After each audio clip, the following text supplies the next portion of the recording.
Hello and welcome. My name is Dr. Melissa Sunderman, and I'm the Medical Director of Lifestyle Medicine for Corewell Health. And I will be your moderator for today's Plant Powered Challenge session. We're so glad you're joining us. And as we continue exploring ways to nourish our bodies and minds through plant powered living. Today's session is titled Plant Powered Plus. Activate the power of your gut to tame inflammation. And we're thrilled to have the one and only Dr. Will Bulsiewicz. And I'm going to let you know a little bit about Dr. B. So, Dr. Will Bulsiewicz, also known as Dr. B, is an award-winning gastroenterologist, gut health expert, and New York Times bestselling author. Dr. B received his medical degree from Georgetown University and a master's in clinical investigation from Northwestern University. He earned the highest clinical honors in both his residency at Northwestern and his gastroenterology fellowship at UNC, recognition reserved for the top physician in each graduating class. He also completed an NIH-funded fellowship in epidemiology at UNC. He has authored more than 25 scientific papers. His work has been cited more than 5,000 times by other scientists, and he has delivered numerous keynotes as well as briefings to Congress, the USDA, and the NFL alumni. His books, Fiber Fueled and the Fiber Fueled Cookbook, have over 500,000 copies in print and are translated into 20 languages. His highly anticipated third book, Plant Powered Plus, was released on January 13th, 2026. Lastly, Dr. B is the founder of science-driven supplement brand 38 Terra and is the U.S. Medical Director of personalized nutrition company Zoe. Through these roles, he has influenced the gut health landscape from both the research and product sides to deliver real-world impact.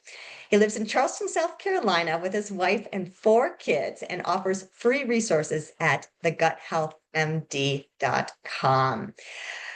Wow. With all that, I'm going to hand it over to Dr. Will Bulsiewicz. So handing it over to you, Dr. B. Oh, thank you, Dr. Melissa. It's a great honor. And translation, I'm a nerd. And I think that's going to come through. You'll be able to see those things here today.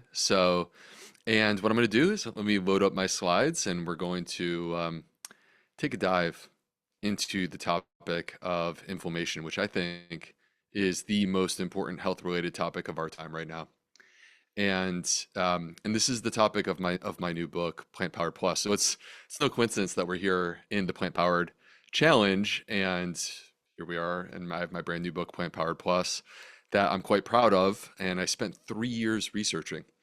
And I want to discuss what I learned during those 3 years with you today. And it's a little bit like taking a cruise through Europe, because you stop at all these different places, and you have only a brief period of time in each of these places, and you get a taste, and then what you say is, hey, I want to come back for more. So that's what we're going to be doing today, is taking a quick little cruise. These are my disclosures, which were already, for the most part, mentioned. So let's start off with a case, which is, this is a real person. I changed her name, of course, and her name is Michelle, and she has a severe C. diff infection, manifest with high fever, pain. She is delirious. She has no clue what's going on. She doesn't know what year it is. She barely knows her own first name. Her heart is racing 114 times a minute. She's breathing so fast. You can see it. She's just breathing so fast, 24 times a minute. And she has an extremely high white count. Her temperature, by the way, is 102.1. I was called to consult on this patient years ago. And what I was told is, you need to get in here right now. And I was in the middle of writing up a consult. I dropped what I was doing and literally ran through the hospital to enter into her room. And I saw her there clutching her chest, clutching her abdomen in extreme pain. And if I just gently bumped the edge of that bed, she would scream, moan in pain because she had so much discomfort. This is a patient who is in terrible need of acute urgent care. And what we were dealing with was a severe C. diff infection. And now the traditional teaching that I received in medical school is, when you have an infection, that's a bad bacteria. We need to kill that bacteria. And the problem is that within this context, she was already on supercharged antibiotics. We had her on oral medicines, vancomycin. We had her on IV medicines, IV flagyl. And despite these things, despite our attempts to destroy the pathogen, she wasn't getting better. So basically, we're at a point where if I follow the traditional approach, I need to call a surgeon and have that surgeon remove her colon.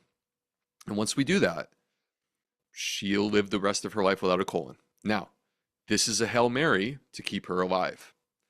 But I saw an alternative choice. And this alternative choice is built on the framework of the gut immune connection. I'm calling it the gut immune new school because it's a shift in the way that we think, where we stop saying we need to destroy everything that we don't like, and we instead say we're going to rebuild. We're going to rebuild the gut microbiome. And by rebuilding the microbiome, we can actually protect the immune system and reduce inflammation. And in doing this, actually restore health to Michelle without having to take her colon out. And the way that we would accomplish that is a fecal transplant. And the thing about this is that Michelle walked out of the hospital 2 days later with her colon intact because we chose this alternative approach. So let's talk about inflammation, because to me, this is the story of our time when it comes to health. If I were to look at all of the major health related issues that we currently are struggling with, you're going to find that inflammation is a part of that story. And that's not to say that inflammation is the whole story. In some cases, it's an accessory, but this is a part of the story to be dealt with. Now, inflammation at baseline is not bad. In fact, the reason why we developed inflammation from an evolutionary perspective is very important, because there's a period of time, 99.99% of human history, where the main threats that we had were bodily injury or infection. And our immune system, when activated to remove threats and initiate healing, that is what inflammation is, that is a good thing. When you are healing your body from an injury, when you are fighting an infection, when you are eliminating toxins, those are good things. We need our immune system in that moment.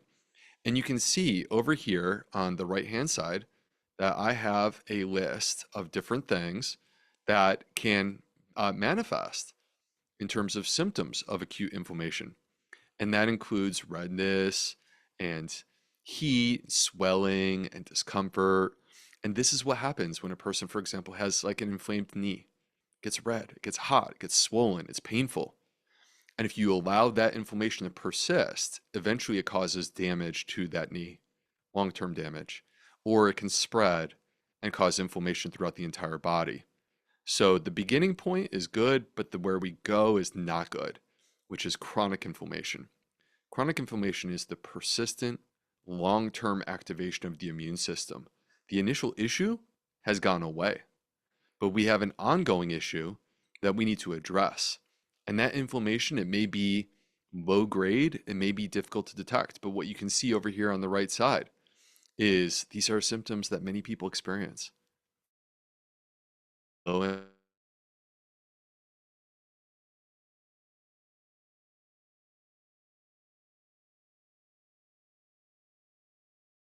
altered mood, like depressed mood, menopausal symptoms, poor blood sugar control.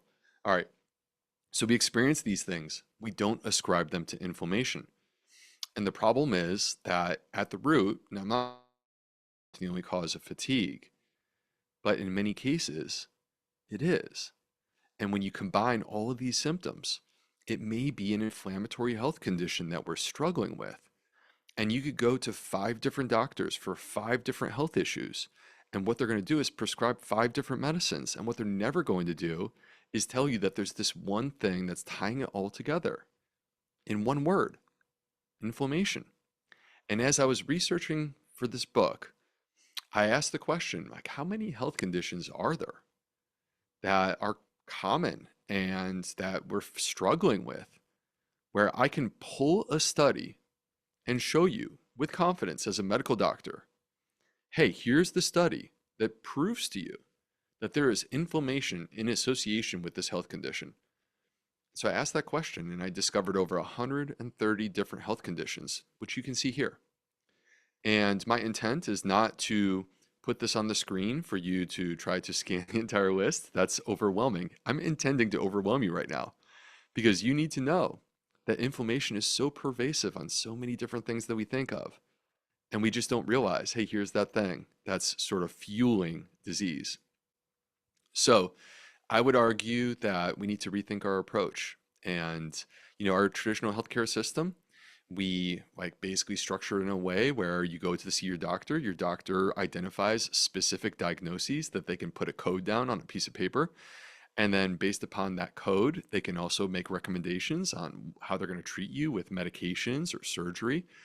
And ultimately, the approach is predominantly built on symptom suppression, where it's like, look, if we can get rid of your symptoms and you don't feel that the disease is there, then it almost is like you can pretend that the disease isn't there, but it's still there. You didn't address the root of the issue. And ultimately, what we should be doing is addressing the root of the issue to minimize disease, ideally remove disease, and get ourselves into a position where by addressing the root of the issue, we're far healthier. And that's what this new concept of gut immune health is about, where we can see that there's this shared underlying mechanism with these different health conditions, a damaged microbiome, which we call dysbiosis, leading to the manifestation of inflammation, and that we can build a comprehensive lifestyle-based approach to these different conditions, to the underlying inflammation that includes diet and lifestyle elements and supplements when appropriate, evidence-based, of course, and medicine when appropriate, evidence-based, of course, and we still have surgery as an option if we need it. So we're not foregoing any of the things that are evidence-based. In fact, what we're doing is we're building a smart strategy to take advantage of all of the things that are evidence-based in a very pragmatic, intelligent way. So, and when we do this, when we heal the gut microbiome, what I'm going to show you is that you can reduce inflammation. And that's the thesis of my entire talk, because it's built around these 3 layers of defense.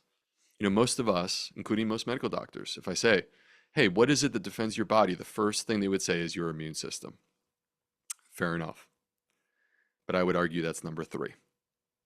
The first thing is the gut microbes. And the second thing is your gut barrier. And then the third thing is your immune system. So I want to take you on a journey into a microscopic world to explain these things. But in order to do that, to not make it so complex, because it is complex, we're going to pretend that we're entering into the medieval realm similar to Game of Thrones. Okay, so let's talk about this. Your first line of defense. Imagine for a moment that you have this castle. You can see that castle in the background there. And there's going to be people that live in the village surrounding the castle. And those are the people that power the castle. The castle may stand there as this edifice of strength, but it's not that strong without those people that are surrounding the castle, and those are your gut microbes. And just like the people who live in the village surrounding the castle, they are providing what the castle needs. They are providing the food like a farmer, or they're providing the tools like a blacksmith or like a carpenter. And they also are doing something really important, which is that they are helping to build and repair the walls of that castle, so that by keeping the walls of that castle in tip-top shape every single day, when you need it, it's strong and it's there to protect you. So these gut microbes that surround the castle, this is your first line of defense, and there are 38 trillion of them, mostly living inside of your colon, mostly bacteria, some yeasts, possibly these ones called archaea that I'm quite interested in, but that's a discussion for another day. And it's quite fascinating to consider that these microbes, they outnumber your human cells. You are less than 50% human. So, and that brings us to the second line of defense, which is the castle wall. So, we are trying to protect you. You are the king or the queen. You exist within the walls of that castle. We want to keep any invaders out who are trying to come in and disrupt and cause trouble. So we build this wall that surrounds us. Those are the walls of the castle. And by the way, to add an extra layer that is interesting and aligns with how the body works, we can build a moat too. So the moat is what we would call your mucin layer. Your mucin layer is like a jelly layer, but that jelly layer actually is perilous for those invaders. If they try to get into your castle, they have to go through that jelly layer, and there's all kinds of traps set up inside of it. So the mucin layer is actually part of the gut barrier. It sits there. But then we have the gut barrier, which is much like the walls of the castle, made up of bricks that are held together by cement. Now, those bricks in the human body, those are our epithelial cells, and they're held together by proteins called tight junctions. The tight junctions are like the cement. And it's a fascinating part of the body because every 3 to 4 days, we rebuild the entirety of this wall. Imagine rebuilding a castle wall every 3 to 4 days. That would be a lot of work. That's what's happening inside of you. As we sit here now, your body is constantly repairing and restoring, and every 3 to 4 days, all 15 to 20 feet of your intestines are being rebuilt with a brand new castle wall. And what that means is that if we don't take care of this, if we don't have the proper resources, if we don't build up those microbes that are the ones working on the wall, then the wall won't be very strong. But on the flip side, if we can bring awareness to the fact that you are rebuilding your castle wall every 3 to 4 days, so let's power it with the tools, with the resources. Let's power those microbes so that they're strong and able to function and do their job. If we do those things, you will have a strong castle wall, and it will perform its job in a beautiful, powerful way, the way that you want it to. So, and then the third layer of defense is where you go inside the castle. And this is where the army is, right? Like push comes to shove, you get invaded, you close off the castle wall, you close the gates, and you get your army inside, and your army's there to protect you. And when we think about the army, we kind of like split it up into two main parts, which is the innate immune system. So the innate immune system are the everyday soldiers, and basically like, they're super simple, right? Like they have simple weapons, and they basically just do what they're told. So they have been trained. Okay, this is what the bad guy looks like. If you see the bad guy, you attack it. That's the way they work, right? They're just like super. They're so basic in their approach to defense. And oh, I should mention real quick that they can talk to one another. So, and the way that they talk to one another is through messenger chemicals called cytokines. So if you hear people talking about cytokines, these are just like little notes that basically immune cells are passing to one another. So when you hear about inflammatory cytokines, what that means is like basically there's a message going out, hey, everyone, get your weapons up, get ready because we're about to have a fight, right? Or anti-inflammatory cytokines are, hey, take a deep breath. We're okay. You don't need to worry about fighting right now, right? You need to focus on training and just be ready when we need you. Okay, so just be aware that like these messages can manipulate the army in one direction or the opposite. And then we also have the adaptive immune system, which is the supercharged special forces. They are so strong, but they're also highly specialized and precise, and it takes them a little bit of time to basically build the weapons of war that they need to protect your body. And those weapons of war are antibodies. Once they build the antibodies for a specific threat, they can pull them out whenever they need them. They're ready to go. But the first time they see a new threat, they're like, oh, I've never seen you before. Okay, I'm going to like build a custom weapon. It's going to take me 5 days. And then when that custom weapon is ready, you're done. And that's what happens. They're done the minute that they pull out those antibodies. So now think about this though. What happens if these highly specialized immune cells, they get confused and they think that actually the people that live inside of that hut, inside the walls of the castle, are the enemy? What happens then? Well, then they start making these antibodies to go against the hut, which lives within the castle wall. And this is what an autoimmune disease is, right? An autoimmune disease is where basically your body and its immune system is turning on itself and attacking its own people and causing trouble. Um, so, or like an allergic disease would be if they turn against the supplies that are coming from the outside. So, like things that are completely benign and not going to cause trouble. What happens if they build weapons to destroy all the food that's coming in, right? That's what a food allergy would be. Okay, so but the key here is that like we see these layers of defense. We see, the villagers on the outside, which are the microbes, which are educating the immune cells and they're producing bioactive chemicals and they're maintaining the gut barrier. And then you see the gut barrier, the walls of the castle that allow the good stuff in, like allowing the nutrients that we want, allow them in, but keep the pathogens out, keep the toxins out. And then you also see the immune system that is basically set up inside. And it is basically structured in a way to react and respond when there is a threat. And when there is activation based upon a threat, that's inflammation. That's what we're talking about. One of the messages that I want you to hear is that they're interconnected. So you can't separate them. So they rise and they fall together. And that's an important part of the thesis here because, what happens is like, for example, if we develop dysbiosis, which is damage to the gut microbiome, then that dysbiosis is going to affect the gut barrier. It compromises the gut barrier. And when the gut barrier is not strong, then it allows things to get through. And the immune system feels threatened. And when the immune system feels threatened, it activates. And then you get this activation of the immune system, which is chronic low-grade inflammation. And that actually starts to damage the walls of the castle because you can't have people fighting just inside the walls of the castle and not have any consequences to that. When they're fighting, it's going to affect the walls of the castle. So the gut barrier starts to break down. And then when the gut barrier starts to break down, that starts to actually trickle out into the villagers who are outside and it causes damage to the microbiome.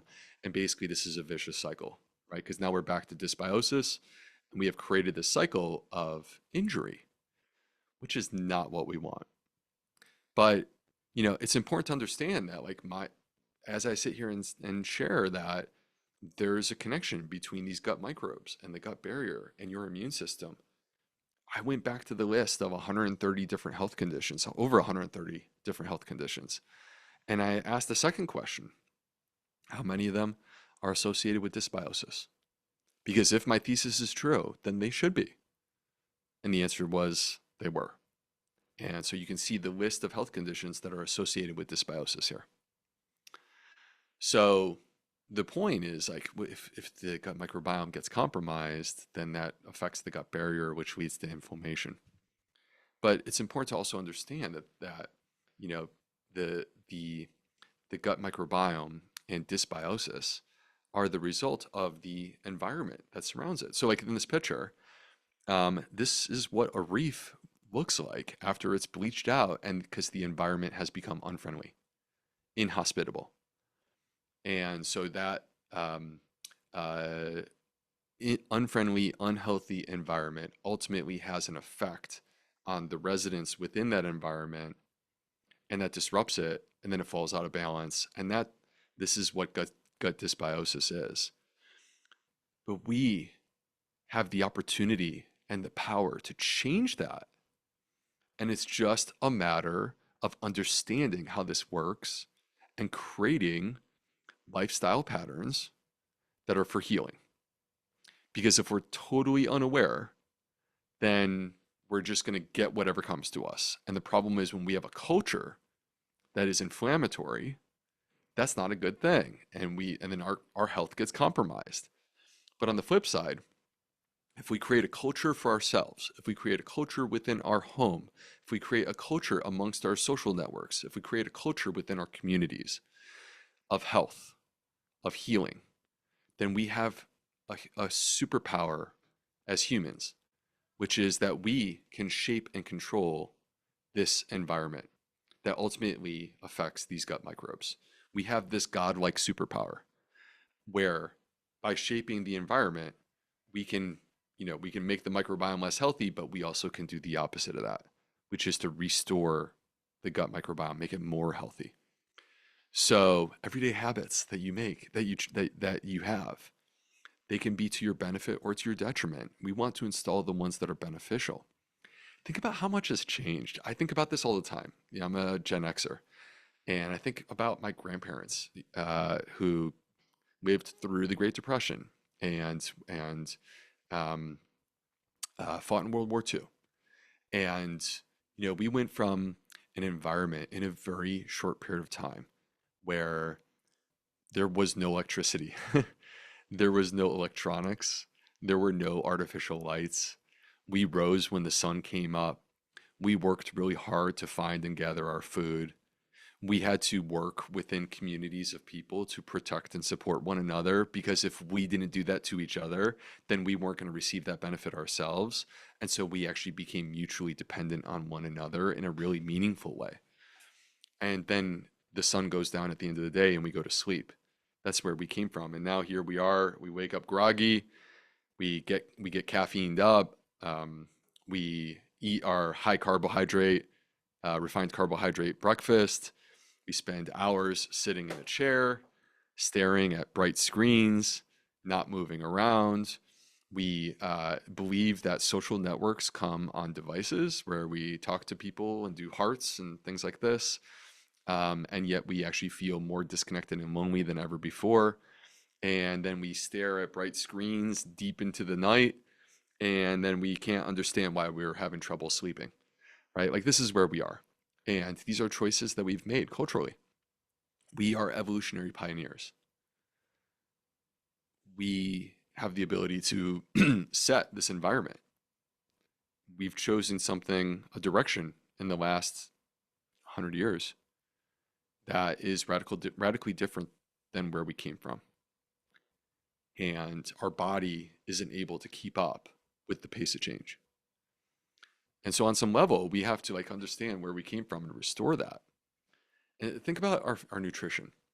So yes, we hear about SOS free. And then there's an entire conversation around this. There's no such thing as perfection. So I want to meet people where they are. I certainly am not perfect. I also enjoy sweets.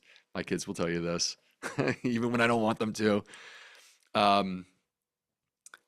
We all need to do our best. But I think that we can also be empowered by knowledge of understanding how this works. Look at sugar, reducing gut diversity, reducing gut barrier function associated with many health conditions. Look at unhealthy fats like trans fats associated with dysbiosis and inflammation, excess saturated fat intake, and this is not to say that all saturated fat intake is inherently automatically bad. I think that there's a conversation that's more nuanced there. But when it's excessive, in the absence of fiber, increasing bacterial toxins, increasing our inflammatory response. Look at what happens when we cook our food at high heat, meaning like fried. Oxidizing the fats, reducing gut diversity. I don't believe there's such a thing as a healthy high heat cooking. They're all shades of things that are problematic. Look at the effect of salt. Why do we use salt in fermented food? Because salt can manipulate the microbes, but if you have too much of them, it will reduce the beneficial ones. It will reduce short-chain fatty acid production. It'll increase immune cells, Th17 immune cells, that have been linked to autoimmune diseases. So as you can see, this SOS-free concept, there's a merit in the microbiome. And when you combine them, it becomes more complex. And that's what the food industry has done, is pull them together into one. Why? Because people want that, because it tastes good. We have been trained to go after these things for a reason. But then when you combine them, you create the Western diet. And the Western diet, here's a list of the health conditions broken down by category associated with the Western diet. It's not 130 something, but it's a very similar list to what we were looking at before in terms of inflammation, in terms of gut dysbiosis. Why? Because the Western diet is associated with dysbiosis, associated with inflammation. And then there's ultra processed foods. The issue is it's not an argument that we should be 0% ultra processed foods, although I do think that in many cases we would be healthier if we did. But, being reasonable, it's going to be hard for people to completely eliminate ultra processed foods. But right now, for us as adults, this is 60% of calories. And these ultra processed foods, you can't make them. That's what separates them. You can't make them because you don't get the ingredients. You don't have the ingredients and you can't buy the ingredients because these are industrial chemicals that are required to create ultra processed foods. And there's 10,000 of these chemicals that are in our food supply now, and we don't know very much about them. But through a loophole called generally recognized as safe, we have introduced them, and there's no turning back. And as time goes on, we start to learn about the potential effect, but it's really hard. It's really hard to, how do you disentangle a knot of 10,000 different things and try to figure out what's causing what? Where's the problem? What specific thing is causing a problem when you got 10,000 of them? And we're all consuming them in varied proportions. But like, if we look here, artificial sweeteners, emulsifiers, food colorants. Here's what happens in all three of these cases. Reduced gut diversity, increased gut permeability, increased gut inflammation. And you can see the health conditions that have been associated, not to mention Crohn's disease associated with these different food additives, ulcerative colitis associated with emulsifiers and food colorants. And there's a recent umbrella review where the British Medical Journal looked at 45 different health conditions and asked the question, like, what happens when people consume ultra processed foods with these 45 different health conditions? What they found was that in 32 out of 45, there was a statistically significant increase in disease when you consume fermented foods. Statistically significant increase. But what if you look at this, because I do, of saying, hey, this data is young. When I wrote Fiber Fueled in 2020, there were very few studies. There was nowhere close to 45.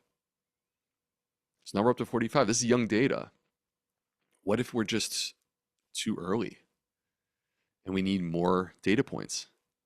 What they found in this umbrella review is 42 out of the 45 show an increased risk.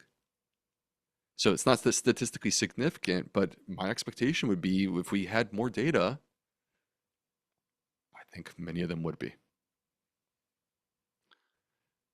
And last but not least, 70% of our calories in our kids. So I said 60% in adults, and in our kids is 70%. And for every 10% increase in ultra-processed food intake, their risk of early death goes up by 14%. Well, that is not good math because 7 times 14 is 98. And so what I'm saying is if the average kid in America is 70% ultra-processed foods based upon this data, that would mean a 98% increased risk of early death for our children. And that's not something I'm willing to accept. I have 4 kids. So this talk isn't about just the problems. This is about solutions. And so I want to take you on a world tour. We're going to hop on this plane together. We're going to go to this beautiful place that you see. I'm querying you to, in your mind, think about where is this place? And the answer to that question is that we have entered into the Mediterranean, where ancient wisdom meets modern evidence. And a Mediterranean diet, which I would make a strong argument, this is the most scientifically validated study for health, most scientifically validated diet for health that exists. There's nothing else that can compare in terms of the breadth, the quality, the number of studies that are done on a Mediterranean pattern. It doesn't mean it's the only way, but I think this is, without a doubt, a valid approach.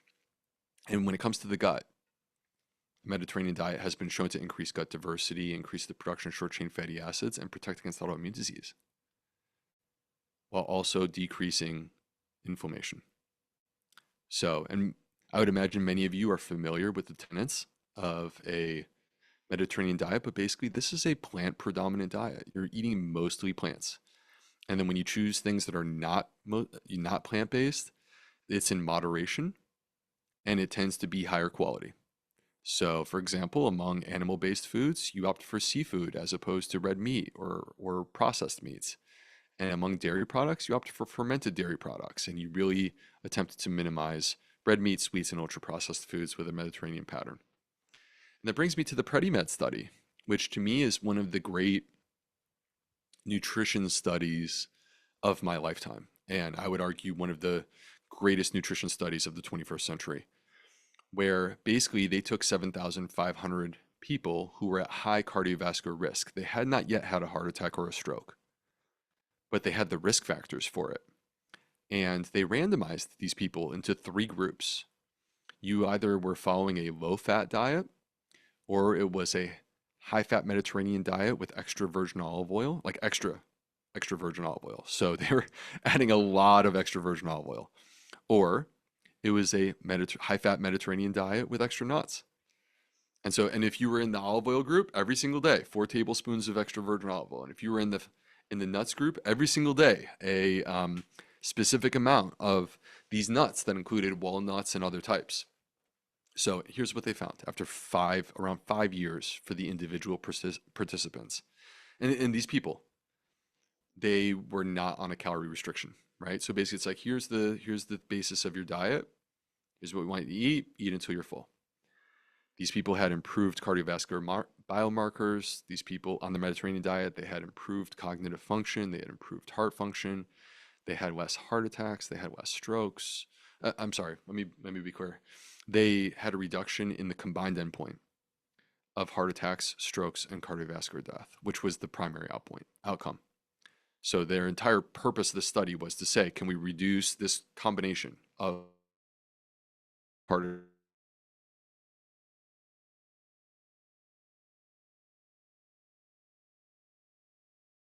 inflammation, C-reactive protein, which is a measure of inflammation, down by 35 to 45%. IL-6, another cytokine marker of inflammation, lowered by 90 to 95%. Okay, we'll leave the Mediterranean now. That's my compelling argument. We're going to a new place. This is not the Mediterranean. It kind of looks like Hawaii, but it's not. This is a different place. Here's another hint. Okay, so we have entered into Japan, where tradition meets modern medicine, and it creates a gut healing combination. That's what we're trying to do. I want to help you combine tradition with modern medicine in a gut healing kind of a way. So, and if you think about where Japanese culture came from, it started with vegetables and grains and legumes and seafood and fermented food. And it was typically seasonal and locally sourced. And this is why you have Okinawa as one of the blue zones, where there's a high concentration of centenarians, because they're eating a traditionally plant-forward diet. And unfortunately, Westernization has washed across the shores of Japan, where they have adopted a more Americanized way of life, right? Coca-Cola and McDonald's, guess what? They're showing up. And as people have shifted towards ultra-processed foods and a more Western diet, they have seen the rise in chronic inflammatory health conditions, including Crohn's disease and ulcerative colitis, things that they didn't really have a problem with before. And it's interesting because if you look at this graph over here on the right, what you see is this is from 1965 until the year 2000, and you see how ulcerative colitis has really taken off. And you see how Crohn's disease has also increased in a similar fashion. Not the same, but quite a bit. And if we look at their dietary patterns over the course of this period of time, what you see is an increase in animal protein and animal fat and a reduction in rice. Is it rice that's the key issue? No. Rice is a marker for a traditional Japanese diet. So when you're following a traditional Japanese diet, you include rice. And when you reduce your consumption of a traditional Japanese diet, you start to exclude rice. And that's what you're seeing here. And so they have the explosion of Crohn's disease and ulcerative colitis. And so this interesting group of gastroenterologists, they went and they basically put people on a flexitarian diet in combination with infliximab, which is a biologic anti-inflammatory drug. What they discovered is that among people who have Crohn's disease, they reduced their they had a 96% remission rate at 1 year. Now, this is amazing because normally with infliximab alone, that would be 59%. So in other words, if I were to say to you that you have a 15 and 25 chance of being in remission a year from now, which is slightly more than 50-50, or alternatively, by incorporating dietary change along with this medication, I can get you up to 24 out of 25 chance. If you were the patient with a vicious health condition like Crohn's disease, I think the choice is obvious. And the really cool thing is that when they looked at these people after 10 years of combination, flexitarian, plant predominant diet with infliximab, 50% of them were still in remission after 10 years. That's amazing. 10 years. It means half of them hadn't even had a single flare in 10 years. That's amazing. So, ulcerative colitis, their C-reactive protein started at 9.4. Clinicians know that's ridiculously high. That's ridiculously high. And what happened is it dropped all the way down to 0.33. They also had a dramatic reduction for patients with ulcerative colitis in the need for surgery. So there were many benefits to following this pattern of plants plus medication. We don't need to choose one or the other. Why not both? Combining the best. Okay, here's our third place that we're traveling to together. Y'all know? This is a place very close to home for us. It's Loma Linda, California, a longevity oasis here in the United States, home to the Seventh-day Adventists, where they follow a whole food plant-based diet, and they also have active lifestyles, and they create meaningful social connections. These people, although they live in the same country as us, have the same healthcare system as us, don't have a special food supply. They live up to 10 years longer than the average American. So it's a quite fascinating thing. And they really demonstrate to us the concept of being plant-powered. Because within Loma Linda, they have conducted a study called the Adventist Health Study 2, the Adventist Health Study 2, where there's nearly 100,000 participants. And what they found is whether it was vegan or vegetarian or pescatarian or flexitarian, all of these plant predominant diets led to improvements in health. By the way, they also looked at body mass index, and you can see the progression of body mass index, where the lowest are among those who are vegan. By the way, less than 25 would be considered normal. So the only group that was considered normal was the vegan group. But there's clearly a difference between these three groups, or between these five groups. And that leads me to, sort of putting this on the table of the concept of plant-powered diets, that I don't think it's one size fits all. In fact, I think that the approach that's going to work best for the individual person, you, sitting at home listening to me right now, the approach that's going to work best for you is the one that you're willing to do. And you have options. It's not just like forcing yourself to do something that you're not really excited about doing. How about we find the thing that you are excited about doing, and let's just make sure that it's plant predominant. And if we do that, I think you're going to feel the difference. And this is not just like, where are you 3 months from now? This to me is about creating habits that heal for the rest of your life. But we have choices, and they all have anti-inflammatory benefits. And the question is, like, when you look at that list, what is it that ties them all together? And the answer is what I call the 4 workhorses of plant-powered nutrition, because these are the things, the pieces that power an anti-inflammatory diet. So no matter what label you apply, vegan, vegetarian, pescatarian, Mediterranean, flexitarian, no matter what label you apply, you will find these 4 core things powering those diets, and that's why they're healthy. And by the way, all 4 of these things are missing in the average American diet. And I'm trying to remedy that, because I sincerely believe that if I can address these four things in the health of many, but starting with one, starting with you, if I can do that, then I am convinced that I will radically transform your health and improve the health of this country. So, without further ado, let's jump into the four because you need to know this. First of all, is fiber. I don't know if you know, I don't know if you heard, but I kind of like the stuff. So, why? Because fiber is food for the gut microbiome. And when we consume fiber, it stops being fiber and is transformed into something different by coming into contact with our gut microbes.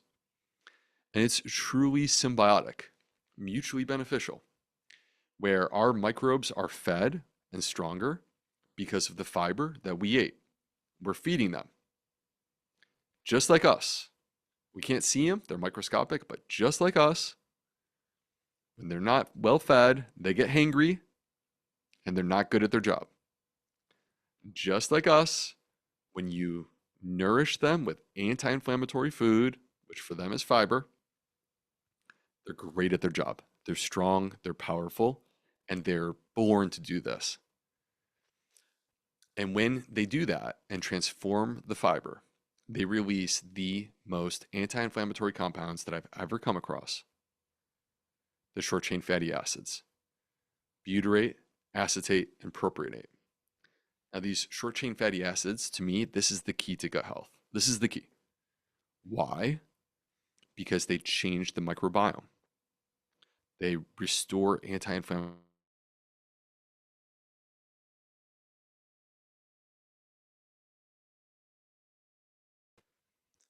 They are the essential piece, specifically butyrate, for repairing and restoring the gut barrier. That's the second layer of our defense system. And they have a direct effects on our immune system to suppress inflammatory cytokines, to increase anti-inflammatory cytokines, the signaling cells, to release certain immune cells that are anti-inflammatory and help to get our immune system properly organized and make it more precise and strong. That's the third layer of our defense system. They affect directly all three layers of our defense system. And this is one of the ways in which you can rise together. You can improve the gut microbiome and the gut barrier and the immune system at the same time, but through the consumption of this one nutrient, fiber. All right, number two, the polyphenols. You walk into your supermarket, you are struck by the colors. There's a reason why they put the fresh produce at the entrance to your supermarket. It's inviting. It's inviting you in. It's highly pleasant, makes it attractive to walk in. And all those colors come from families of chemicals that exist within these plants called polyphenols. And these polyphenols actually behave very similar to fiber. Now, to be clear, it's not the same. Okay, I'm going to explain how it's different. But the way in which it's similar is that polyphenols, they go into your mouth and they need the microbes to get activated.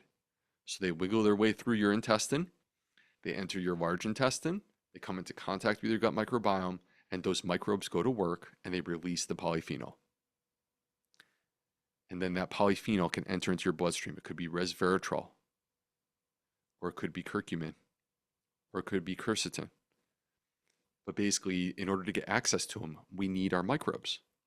But now our microbes are healthier.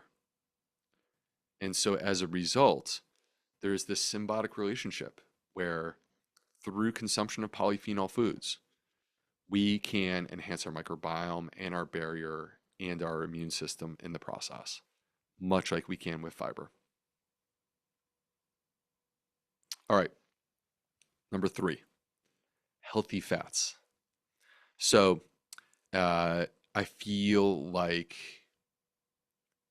fat requires nuance because it's not fair. We don't like it when people say that all carbs are bad. I don't like it when people say that all carbs are bad. Fiber is a carb. I also don't think it's fair to say all protein is bad. We need protein. And I don't think it's fair to say all fat is bad. There are fats that we clearly need. We call them essential. So what we want is we want to replace the unhealthy fats, like the trans fats and the saturated fats, with the healthy ones.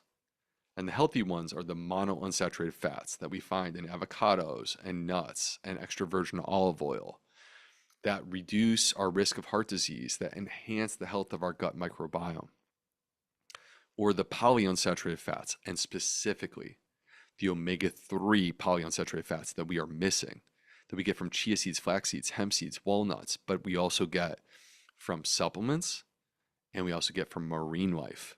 So fish, shellfish, things like this.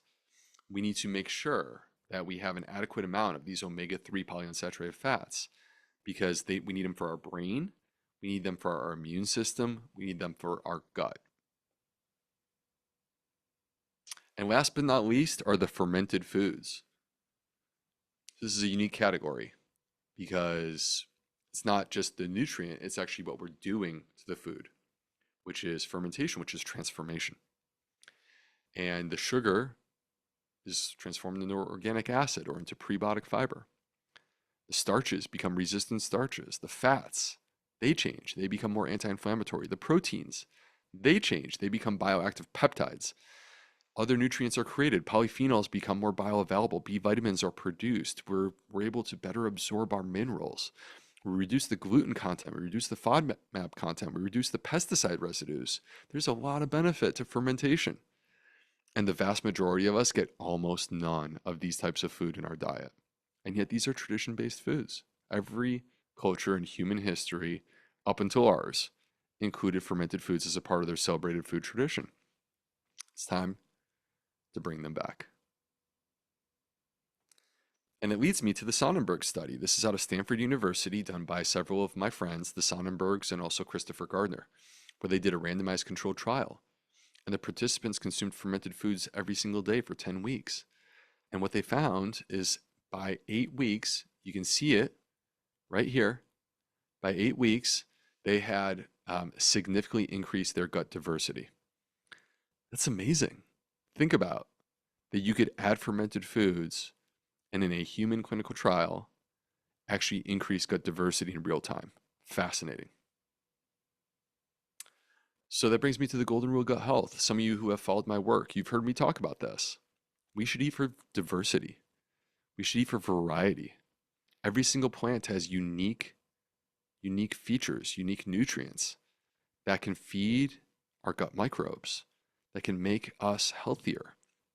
This is why I say eat 30 different plants per week, because when you combine varieties, you get the fiber, you get the polyphenols, you get the healthy fats.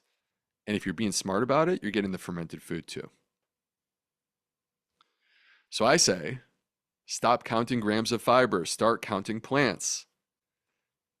Because that's what I want you to target. I actually don't think you should worry about. I know you're going to want to know, how many grams of fiber do I need, Dr. B? And I'm saying that's fine, but really what matters is focusing on variety. And if you focus on variety, you will crowd your plate. And when you crowd your plate, you will get enough fiber in your diet. But the thing is that gut immune health isn't just about nutrition. In fact, I hate that sometimes we make it, myself included, that we make it seem this way. That there are ways that we can heal the gut without even lifting a fork. And it's important that we acknowledge that. Because number one, like timing is really important. So think about our circadian rhythm for a moment, where basically our circadian rhythm helps to get our body into alignment. Think about a symphony. And you have all these different instruments out there. And there's the conductor. And the conductor's job is to get them all in synchrony, working together. And when they are in synchrony, they make beautiful music. And when they are out of synchrony, it's hard on the ears. So we have this way in which this works. And actually, it's built around light exposure, where the suprachiasmatic nucleus, the SEN in the brain, is basically like trying to pay attention to light signals. Because when the sun comes up, that means it's time to start. And when the sun goes down, that means it's time to wind down. So the body is adapting and adjusting throughout the day based upon those signals. And our microbes, they're responding and reacting too. So it turns out that research has found that more than half of our gut microbes exhibit a 24-hour circadian rhythm. During the day, they're focused on energy metabolism and producing protein. And at night, they're moving in a different direction. They're focused on detoxification and maintenance. And it turns out the gut barrier has a rhythm too. It has its own circadian rhythm. So this is all quite interesting to consider that circadian rhythm could be such a powerful thing. So this is an interesting study where they took a group of humans who flew from the United States to Israel. And this is an 8 to 10 hour time zone shift. So like jet lag. And they checked their microbiome before the travel and one day after travel and then 2 weeks later. So 3 time points. What they found is compared to before travel, when they arrived, they had gut dysbiosis because their body was out of rhythm. And then when they checked 2 weeks later, they recovered. And they took those 3 samples and they put them into mice.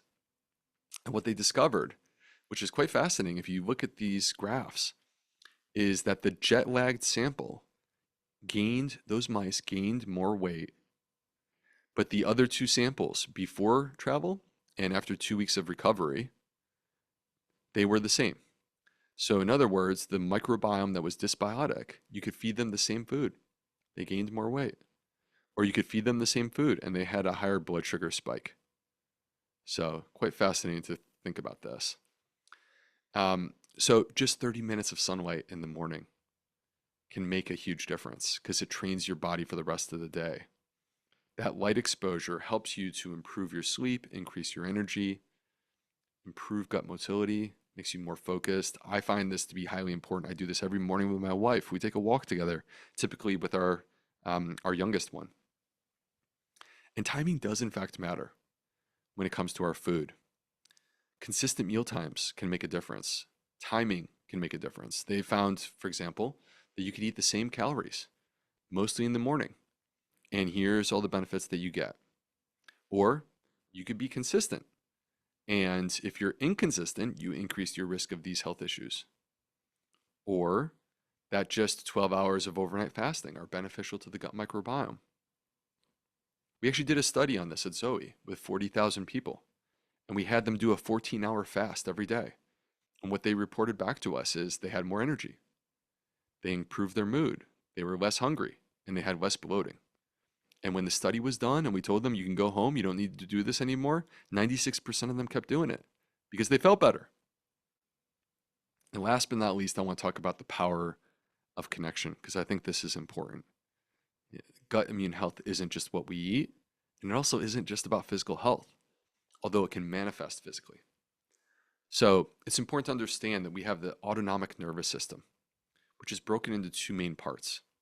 Think of it as like the engine that drives your body, where when you need a surge of energy, like for example, if you were a cave person and you get attacked by an animal, you need a surge of energy to protect yourself, right? That's your sympathetic nervous system.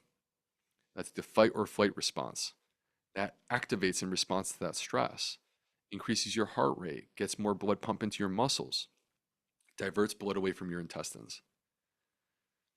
Or the opposite of that is, okay, there's no threat, you're safe, you're going to rest, and you're going to digest your food.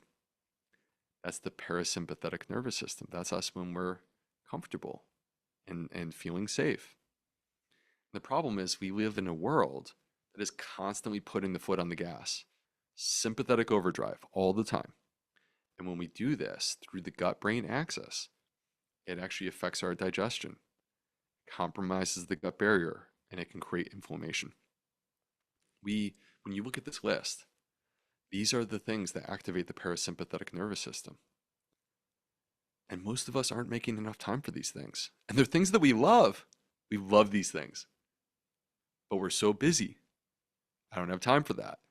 Or at night, you get done with your day, and rather than engaging in some of these things to unwind and relax yourself, you instead open up Twitter and get triggered. So just be aware that this is an opportunity that we have. We went from a position of, I mentioned this earlier, where like these tribal connections that we had to early humans it wasn't just like to feel good. This was real safety. We needed this to survive. We shared resources together. Isolation was threatening to your life. So we learned that we needed each other so desperately. And the problem is that the modern world doesn't observe connection the way that it used to. And this has weakened our bonds. And we need to get back to that. And I would make a very strong argument that human connection is needed now more than ever. And it has to be intentional because, like, clearly our culture is like eroding our ability to connect with one another. So we have to be the ones to restore that ourselves. And that physical affection and relationships, they activate the parasympathetic nervous system. They make us feel safe. When we feel bonded to others, we feel safe, we feel comfortable. And that allows us to heal our gut and recover and get the rest that our body needs. So this is really important. And the last thing they'll say is spiritual connection is also important. That if you look back through the entirety of human history, every single culture has come to the same conclusion, which is that there is a higher power. And that says to me, there's a natural yearning to understand ourselves and our purpose and why we're here. And that desire for relationship with a higher power, that desire to understand our purpose, we can't overlook that, and you can't replace that with rational thought. It's not possible. And when you try to replace it with activities or whatever it might be, that even if it's good and well intended, it's not the same. Ultimately, we need that. We need to open our heart to the possibility of something greater and bigger. For me, I'll just speak for myself, that the birth of my oldest daughter, who is 11 now, was completely transformative for me. And I'm so grateful that that happened because if it didn't, I could never be the person I am today. And so I think it's important to open yourself up to the possibility of something greater and then listen to it. I'm not telling you what to believe. What I'm telling you is that you were meant to believe in something. And that's important to acknowledge that. So your prescription for gut immune health looks like this. You should nourish your body with whole foods. That means a diverse plant predominant diet.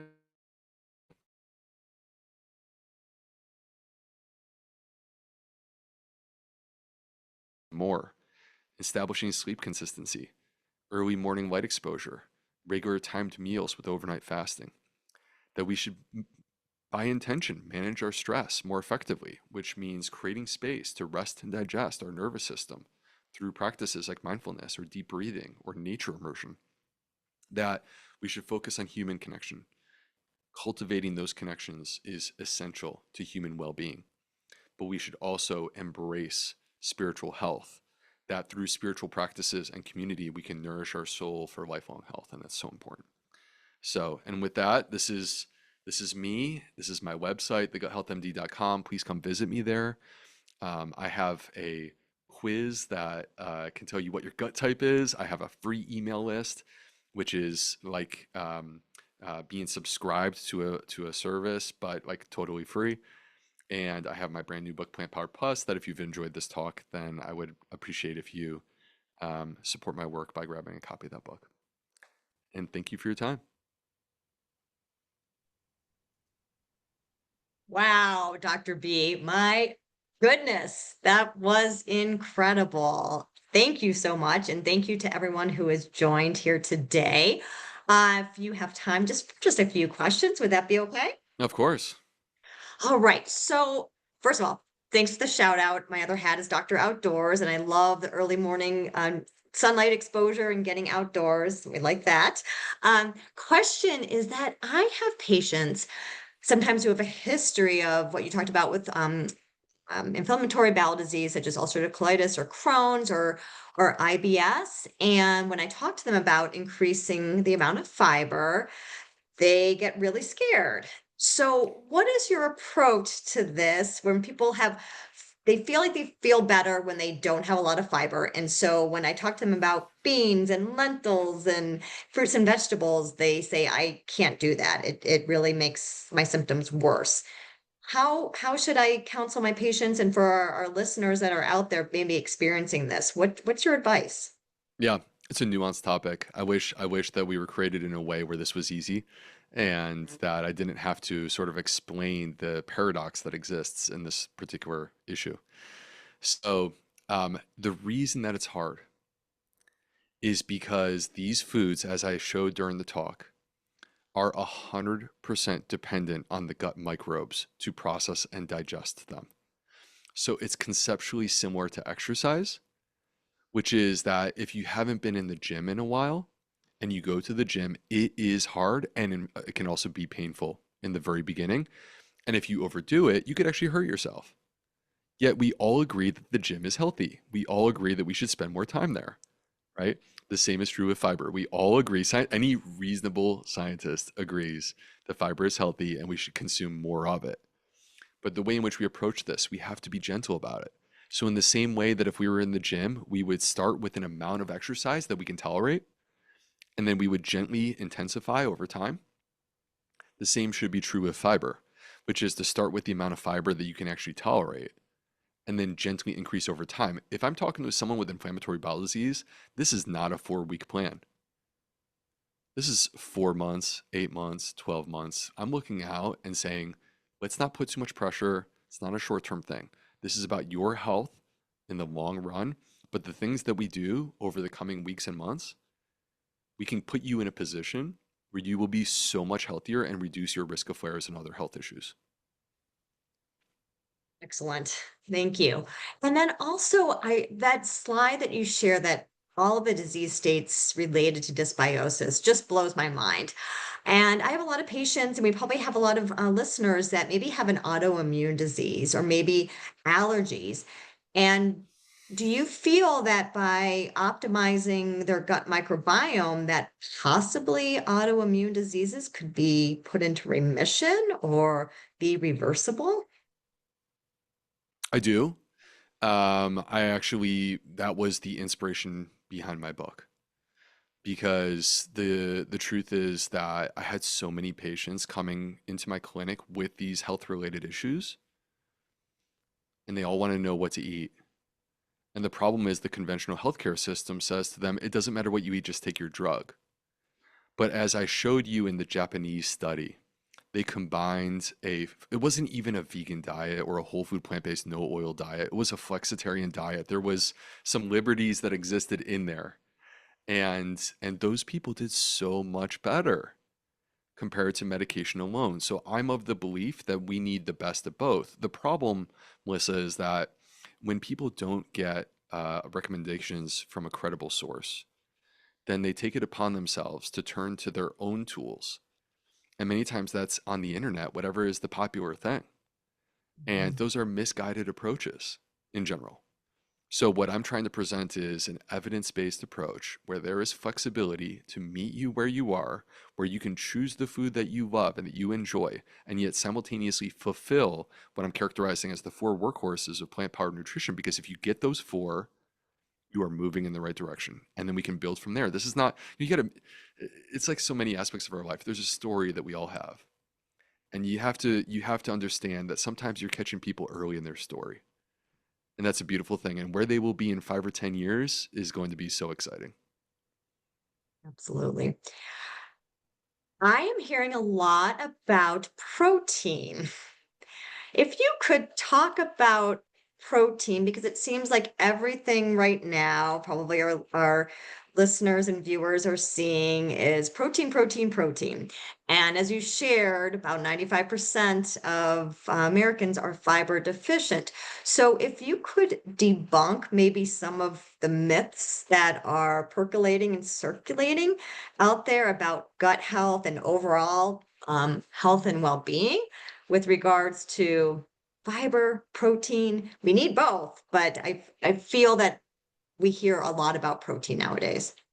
Well, it's no different than 15 years ago and 30 years ago. And this is an ongoing issue is that real conversation gets drowned out by the protein thing, Mhm. and we get seduced by something that I am not like. Let me be the first to say I'm not anti-protein. I actually think it's very important, right? And I'm in the gym 4 or 5 days a week, and I'm in my mid. I'm 45 years old. I'm halfway to 90, and I'm lifting the most weight that I've ever lifted in my entire life.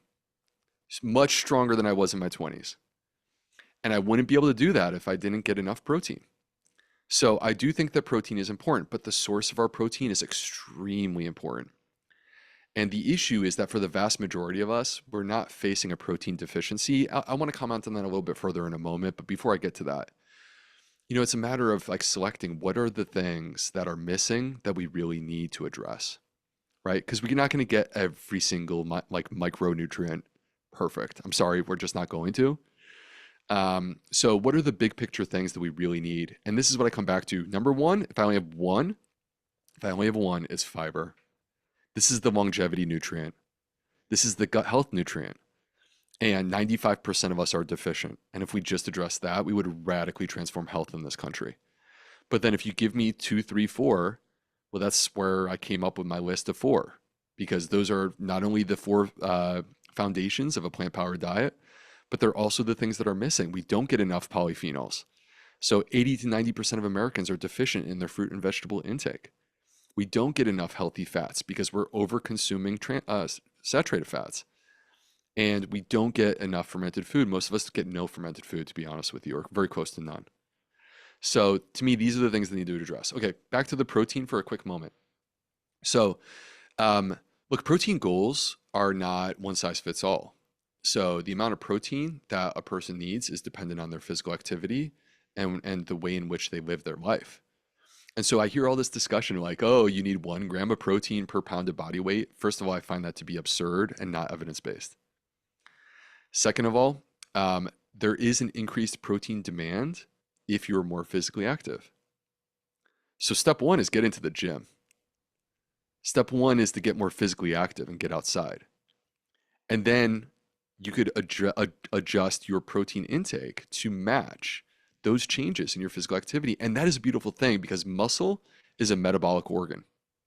And as we age, our protein demands and requirements do go up. So the key from my perspective is we should fulfill both. We should fulfill our fiber intake and we should fulfill our protein intake. And the beautiful thing is we can accomplish that by eating more plants.